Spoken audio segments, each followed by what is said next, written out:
Hello everyone and welcome back. The ocean is notorious for swallowing up men and ships whole, never to be seen again. Underneath its churning waves must be some of the greatest mysteries ever known or lost to man. One of those mysteries is the Bermuda Triangle, a large area of water where everything just seems to disappear, and rumored for a long time to be a death trap for sailors and pilots alike. What could cause something so strange in both the air and the sea? These are 10 mysterious facts about the Bermuda Triangle. Number 10. Christopher Columbus saw a pillar of fire crash into the sea. That's exactly accurate. Apparently, Christopher Columbus was the first witness to, or the recorded history witness, to the Bermuda Triangle's strange goings-on. He saw a pillar of fire, what we would now probably guess is a meteorite, crash into the sea in the Bermuda Triangle, and the event affected him so much he considered not chopping all the local natives in half, but we all know how that went. Now, I'll be the first one to say it, I'm a little bit skeptical about the Bermuda Triangle, but I'm going to take everything here with a grain of salt, and we'll make our own judgments at the end of the video. It is strange that Christopher Columbus witnessed a meteor crash into the sea, but let's be real. Do you know how often the Earth gets peppered with meteors? Quite often. It's not super often they make contact with the land, but it does happen, especially considering the Bermuda Triangle is actually massive. It's 440,000 square miles of ocean, so it's about the size of Texas. It's a huge area, so it's not unlikely that meteors would crash into it. However, aliens? I'm saying yes. Number 9. The Bermuda Triangle messes with compasses. This is another Christopher Columbus mystery, and it's, as far as we can tell, true. Christopher Columbus had a problem with all of his compasses facing north and magnetic north at the same time. It shouldn't have lined up that way, if you know how compasses work. Apparently, when Christopher Columbus was going through the Bermuda Triangle, there was some sort of strange magnetic shift that went around the entire planet. Now, this shift is common. It doesn't mean the poles are shifting. It's just a band of magnetic frequency that makes its way around the planet. And at this particular time, it was over the Bermuda Triangle. So it would make sense that Christopher Columbus would have his compasses go off. But let's be real here. Meteors crashing all around him, and his compasses are going off with strange magnetic frequencies? This is starting to build up real quick. I'm skeptical, but I'm curious. Number 8. Did you know 1,000 people have disappeared into the Bermuda Triangle in the last century? That seems like a lot of people. That's 10 people a year. If 10 people a year disappeared in a certain segment of Texas, I kind of feel like it would be investigated. But apparently when it's out on the ocean, it's a little bit more excusable somehow. Or perhaps it's just more common. I feel like a lot of ships go missing over the ocean, so this might not be such a massive statistic, especially in a heavily traded area. Regardless, 1,000 people have disappeared in the last century. And we're not just talking the ship has never returned. Sometimes it does. Oftentimes the ship is gone and it's never found again. But sometimes the ship is found intact without the crew on it. Yachts have turned up after surviving 3 hurricanes with no crew, but the yacht still entirely intact. What happened to the crew? Why did they abandon ship? Or if they did abandon ship, what became of them? They must have died out on the sea. But then how did the ship survive? Especially with no one piloting it. It is strange. It is strange. Planes have gone down too. It's not just ships. I could see if it's messing with magnetic instruments, planes probably have a hard time getting through the Bermuda Triangle. I don't know anything about the Bermuda Triangle.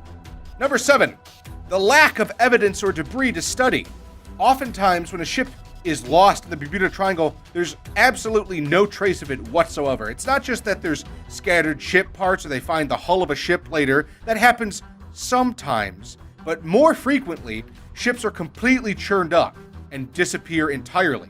What's believed to be happening is that the currents in the Gulf are too fast and clean out the remains of the ship, pushing it out to sea way too quickly, where it then sinks or is destroyed or what have you, ends up somewhere across the world. It could go anywhere once it's out to sea. Another reason there might be a lack of evidence is attached to the fact that the Bermuda Triangle seems to mess with compasses. Lots of people have claimed that there's some sort of electronic or magnetic fog within the triangle that takes planes and ships off of radar and can distort time and wave frequencies in the area. Now, that's a bold claim, we can be honest, but certainly if there's some sort of magnetic disturbance within the triangle, it would make sense why so many ships and planes are getting lost in that area and then crashing. Which leads us into our next point, number 6, Bruce Gernon and his time-traveling cloud. Bruce Gernon is the only person in the world who has witnessed the fog firsthand, but there have been many people who talk about it. Bruce Gernon claims that he went through a rotating cloud and lost 28 minutes of flying and showed up in Miami. He believes he teleported 28 minutes into the future and disappeared off radar and showed up in Miami. Now, he did disappear off radar and just show up in Miami, but let's be real, the odds that he teleported through time and space, that's a little crazy. More likely, it felt like 28 minutes to him, and the magnetic fog, if that is a real thing, screwed with the radar frequencies, or he went through just the right area to be lost off of radar and ended up in Miami anyway. Apparently, the plane could not have made it to Miami, but we all know that's probably not what happened. It's not the plane couldn't have made it to Miami, it's just unlikely it would have made it to Miami. But I don't know, it is a lot of strange occurrences. Number 5, and the thing that strikes out to me the most, it's not whether these incidents took place, it's how. See, there are records of ships and planes going missing. It's not like people have to speculate whether or not the ships disappeared. When a ship disappears, everyone knows about it. You can't just slip it off the planet. When a plane disappears, people know about it. So it's not a matter of if these ships and planes disappeared, it's how. How did the Bermuda Triangle swallow up so many planes and ships?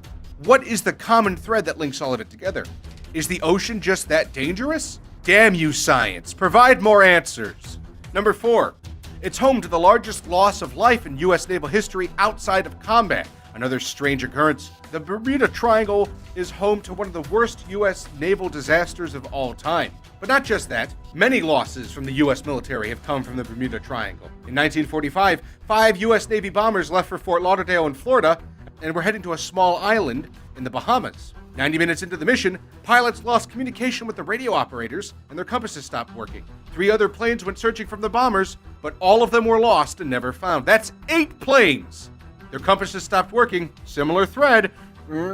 Christopher Columbus, I'm thinking magnetic disturbance.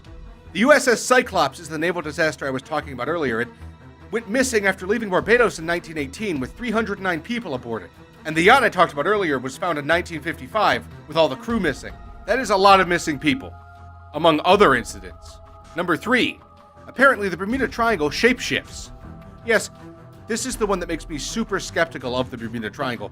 A lot of Bermuda Triangle theorists or quote-unquote experts draw the borders of the Bermuda Triangle in different places. The typical one I saw was from Bermuda to Miami to Puerto Rico, but those borders can extend outward any number of miles to kind of include as many disasters as the people who study this phenomenon seem to want to involve. Now, that doesn't necessarily mean that their concerns aren't valid, but once you start stretching the borders like that, it should be a set area, right? If there really is a magnetic disturbance in this area that's causing people to lose their way and screw up their compasses, it shouldn't shift too much, I don't think. It should stay within the Bermuda Triangle. So the fact that they have to shift the borders around, I don't know, man. That's the sketchiest one to me. Number 2, the United States installed a research facility inside the Bermuda Triangle. Yep, we installed AUTEC, A-U-T-E-C, short form for the Atlantic Undersea Test and Evaluation Center. It's where the U.S. Navy tests their submarines, sonar weapons, and other weapons. Perhaps weapons testing? However, many believe that the center is located on Andros Island in the Bahamas and is more than just a research facility. Now, again, this is like the Area 51 of the sea, if you catch my drift. People are going to speculate about this kind of thing, but it is strange. However, I'm willing to wager that the United States installed this facility long after the tragedies of 1918, 1945, and 1955. And number 1, the strangest thing about all of this is there's no common element linking these disappearances. I guess you could include the magnetic theory as a common element, but other than that, planes, ships, boats, none of the pilots knew each other, none of them have motives, different ships of all sizes. There's no way to really link these all together. If this was being investigated by the FBI as a serial killer, they'd have a real hard time because the pattern would seem pretty random except for the location. And that's one of the most mysterious things about the Bermuda Triangle. There's no telling when or where. There's no telling when, but you can always tell where it'll strike next. Well, I hope you guys enjoyed the video. If you did like the video, please give it a like down below. And if you want to see more content, please subscribe. What's your favorite weird thing about the Bermuda Triangle? I hope you guys are having a great day. Bye-bye.